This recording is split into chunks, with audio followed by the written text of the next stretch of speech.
Platz ist vielfältig, Up and Downs, sehr enge Schluchten und entsprechend ist es ein Challenge. Hallo, ich bin hier am Golfclub Rickenbach im südlichen Schwarzwald.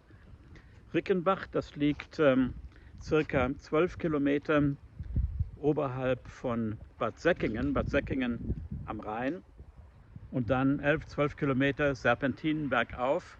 Hier auf einer Art Hochebene liegt dieser Club, ein 18-Loch-Platz, ganz gute Trainingsanlagen, wie es scheint. Und in diesem Film werde ich hier mal einige Löcher zeigen, auch per Drohne. Ich freue mich schon noch hier zu spielen. Wenn man ein bisschen auf der Höhe ist, dann fliegt der Ball ja auch weiter und kann einem die Illusion geben, ganz gut Golf zu spielen an diesem Tag relativ zu anderen Tagen. Mal schauen, ob das stimmt.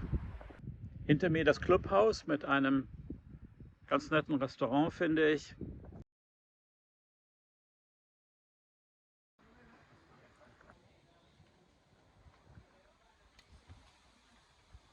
Heute ist es einigermaßen voll hier, denn es findet ein Jugendtrainingslager statt. Das finde ich auch immer interessant, wenn ein Club ein aktives Jugendtraining hat, ein Jugendprogramm und es Jugendnachwuchs gibt.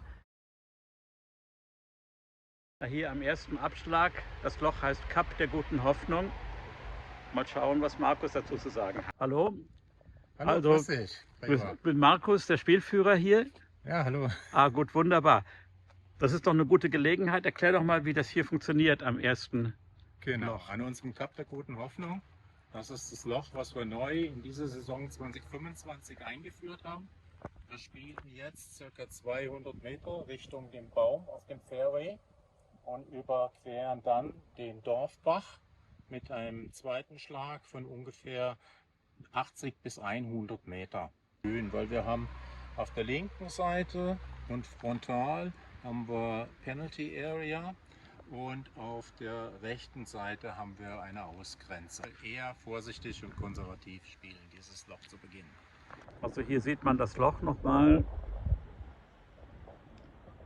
Da hinten der Baum, also wenn man auf das Fairway kommt und dann da ist der Bach. Nach links geht es dann zum Grün hinter diesen Bäumen. Ein gemeinsames Foto. Genau, jetzt geht's los. Ich spiele hier mit Jupp. Mal schauen, wie es läuft. Und Gregor ist der Weltmeister hier.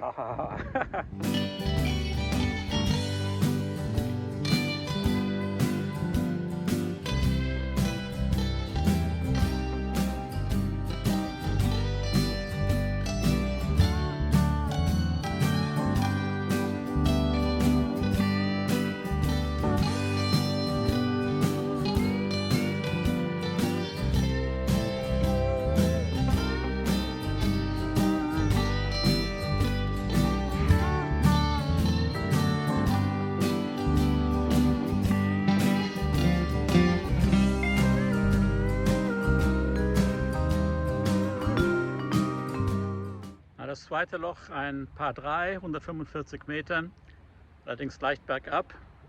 Wenn man zu weit schlägt, das sieht nicht so gut aus dahinter.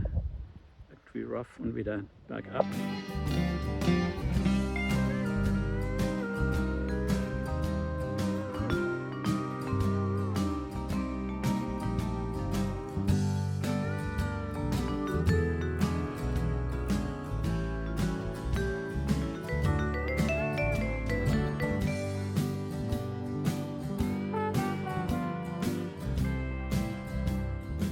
Das dritte Loch ein Par 4, 306 Meter, hier auf den gelben Abschlägen.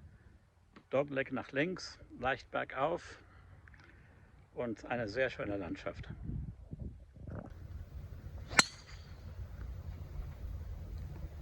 Sehr schön.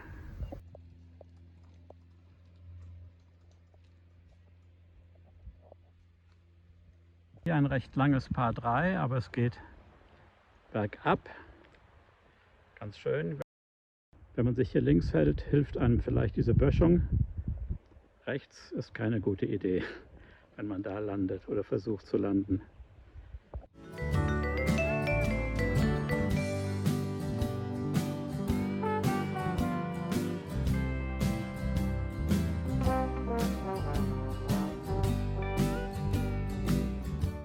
Ich bin hier am 6. Abschlag. Hier ein Paar 3, was zuerst über Biotop geht und leicht bergauf. Das ist so 160 Meter circa ab den gelben Abschlägen. Im Moment wird dieser Platz ja umgebaut. Also die ersten Löcher, die ich jetzt hier beschrieben habe, das 1 ist glaube ich schon das neue Richtige, aber von 2 bis 5, die ich heute gespielt habe, die wird es ab nächsten Jahr so nicht mehr geben. Dafür verlaufen die dann ein bisschen anders. Ich zeige das ja auch in der Drohnenbeschreibung von diesen neuen Löchern. Hier allerdings jetzt das 6. Loch, ein Paar 3. Das Dumme ist hier, meine Golfuhr ist noch durcheinander und hat diesen anderen Spielverlauf und Bahnenverlauf noch nicht integriert. Deswegen ist es ein bisschen schwierig für mich zu schätzen, manchmal wie weit die Löcher sind. Aber laut dem Schild sind das hier 165 Meter ab Gelb und leicht bergauf und über ein Biotop und Wasser. In diesem Bunker will man nicht sein. Ziemlich steil, aber ich bin es nicht.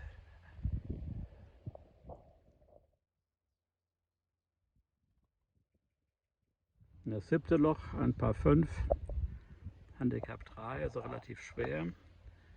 450 Meter circa ab den gelben Abschlägen.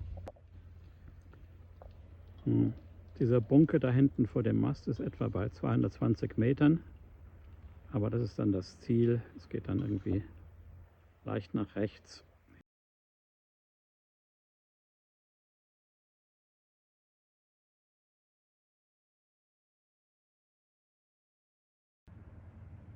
Ich bin im Bunker, nie besonders gut.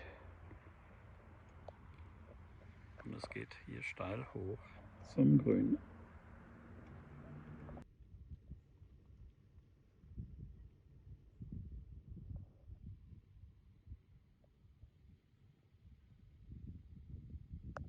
Hier ein ganz schönes Loch, Paar 4. Das geht bergauf. Das Grün ist da hinten hinter den Bäumen. Und hier dieser Bunker ist an einer unangenehmen Entfernung von 160 Metern. Na, mal schauen, wie es wird.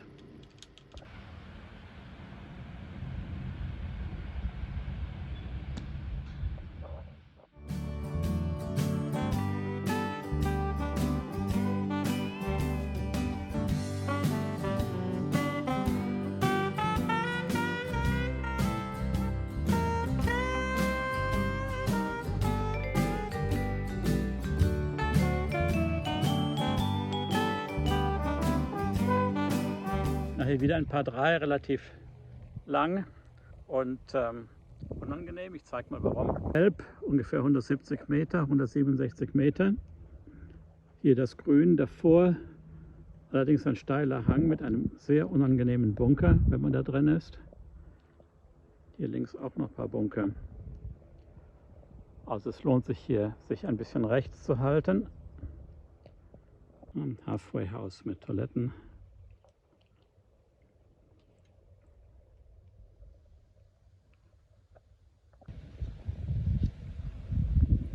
Das 10. Loch, ein Paar 5, 440, 450 Meter circa. Und das ist ein Dogleg rechts. Also was ist der Tipp hier? Wie schlägt man hier am besten? Den Abschlag sollte man in Richtung des Bunkers spielen.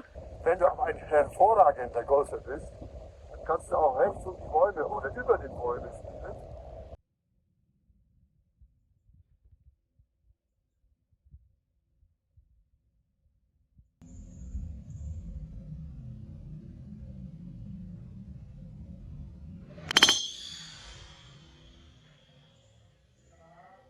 Danke, das war okay.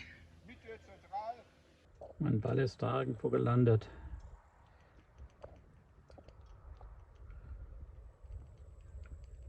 Und hier weiter unten ist das Grün.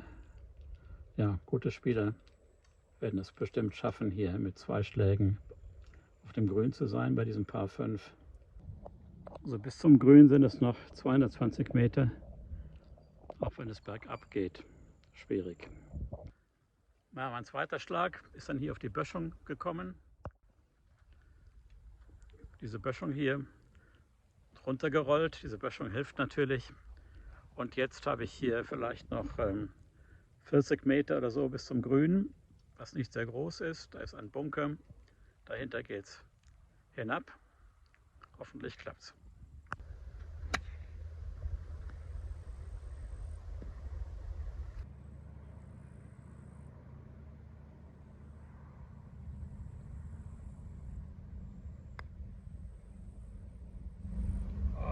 Das war knapp. Ja, bisweilen ist die Strecke von einem Grün zum nächsten Abschlag relativ groß. Gut, den kann man gut gehen hier, den Club, aber es empfiehlt sich dann doch manchmal vielleicht so einen Buggy zu nehmen, wenn man nicht allzu gut zu Fuß ist. Ich habe hier einen Wagen, weil ich ja mein Equipment, wie man sagt, meine Drohne und Stativ und so Sachen da drin habe. Aber ansonsten würde ich diese Bahnen hier natürlich zu Fuß ablaufen, so wie Jupp das hier auch hervorragend macht. Hier die Stairway to Heaven, warum die hier steht, weiß ich nicht. Aber hier ist die 11. Bahn, ein paar 5, mit der schwierigste. 450 Meter ab Gelb, aber immer geradeaus.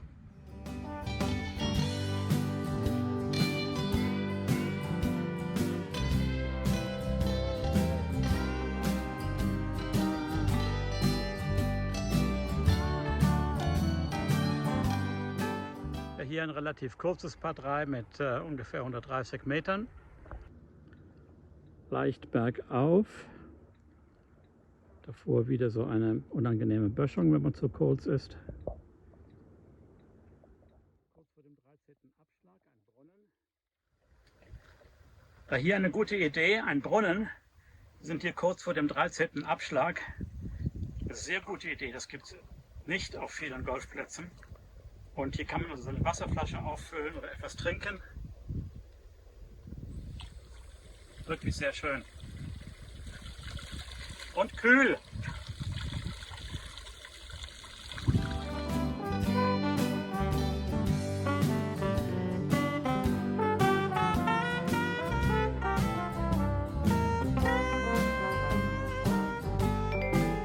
Hier das 13. Loch, ein Par 5. Gewaltiges Dogleg, 450 Meter circa. Das geht hier links vom Baum und dann hier rechts runter bis zum Grün. Es wäre ziemlich riskant, von hier versuchen quer zu spielen, weil es ziemlich viel Rough gibt, außerdem diese Bunker. Als Normalsterbliche spielt man hier geradeaus an diesem Schild vorbei und dem Baum, aber nicht zu weit rechts, weil es da eine Senke gibt und man verliert den Ball. Also hier einfach geradeaus aufs Fairway.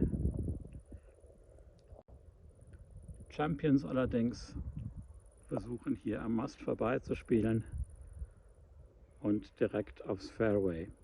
Dieser Baum ist 230 Meter weit weg, also um aufs Fairway zu kommen, muss man schon 250 Meter, 240 Meter einen Drive haben. Jetzt also hier für Normalsterbliche.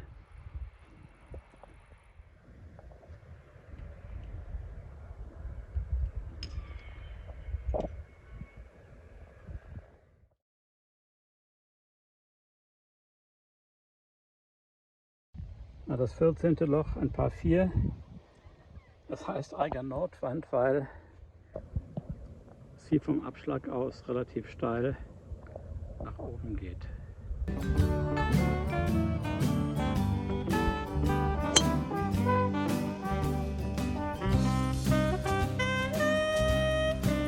Das 15. Loch geht bergab. 190 Meter ab hier, ab Gelb. Ja, Loch Ness heißt das wohl, weil bei viel Regen diese Senke da, wo jetzt der Wagen steht, ziemlich nass ist oder einen kleinen See bildet.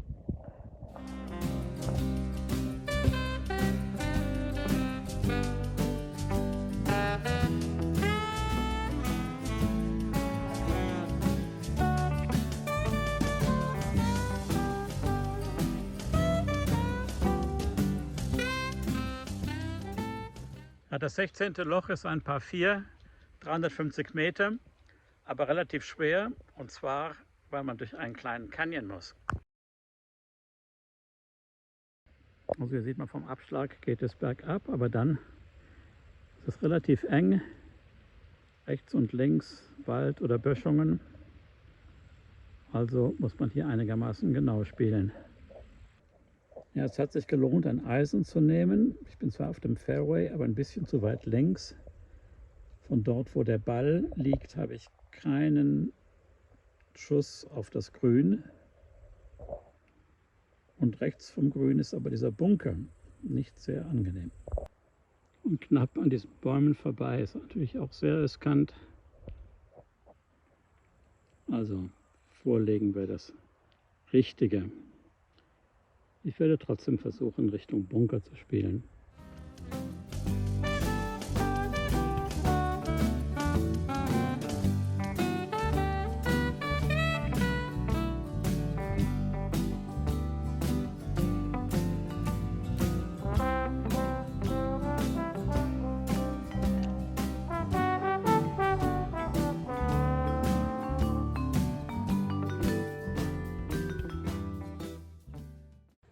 Das 17. Loch, ein kurzes Par 3, 108, 110 Meter, allerdings über Wasser.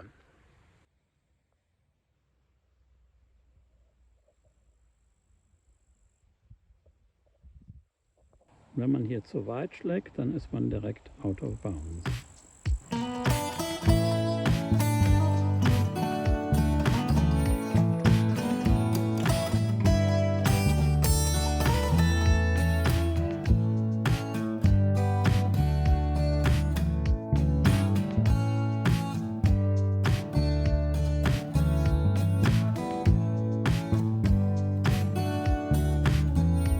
Das 18. Loch wieder ein Par 3 mit 160 Metern, relativ lang für mich jedenfalls. Grün gehörte früher mal zu einem Par 5, aber aus bestimmten Gründen, weil Bauern die Pachtverträge gekündigt haben, wird dieser Platz hier umgestaltet. Und was hier ein Par 5 war, ist jetzt hier ein Par 3. Und andere Bahnen zwischen der 1 und der 5 werden im Moment auch umgebaut.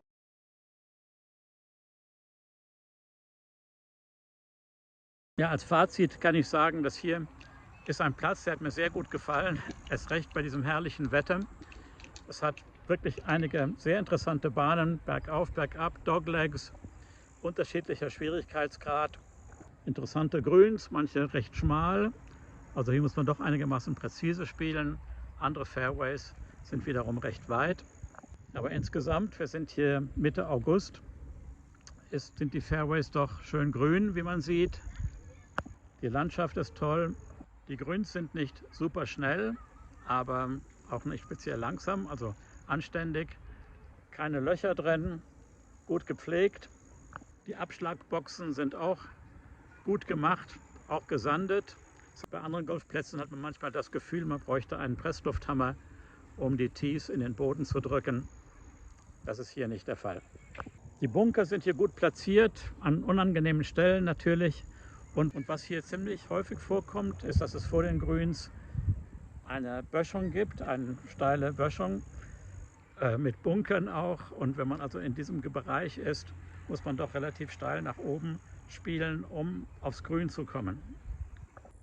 Hier im 18. Loch auch wieder so ein Fall. Man sieht also hinten das Grün, davor der Bunker und ich weiß nicht, ob man das hier gut erkennen kann. Wie gesagt, die Böschung. Also wenn man hier zu kurz ist, der Ball wird nicht aufs Grün rollen. Sehr unwahrscheinlich, dass das geschieht.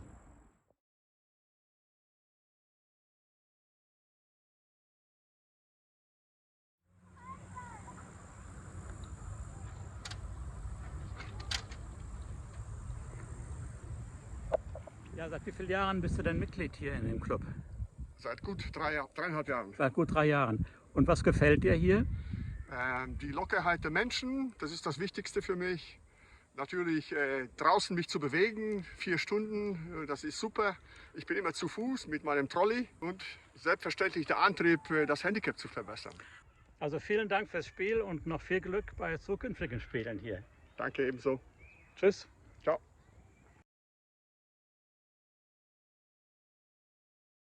Ja, hier ein neues Loch, die neue Bahn 2, die allerdings erst 2026 eröffnet wird. Ich zeige das mal kurz. Also hier geht's los in diese Richtung. Das Trickreiche ist, dass man dann hier runterspielen muss und das Grün ist hinter diesen Bäumen. Das wird ein ganz interessantes Loch.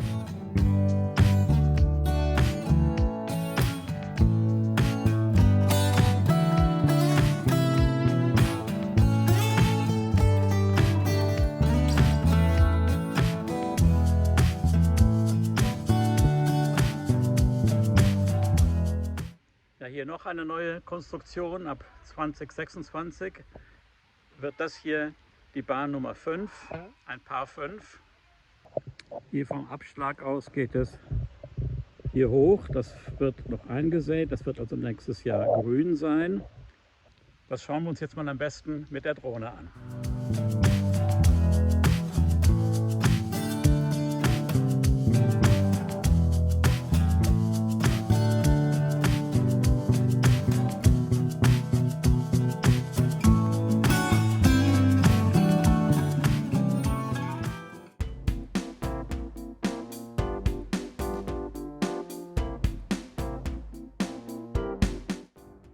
Übungsanlage, guter Bunker, gute Entfernung für Chippen, Pitchen, sehr gut.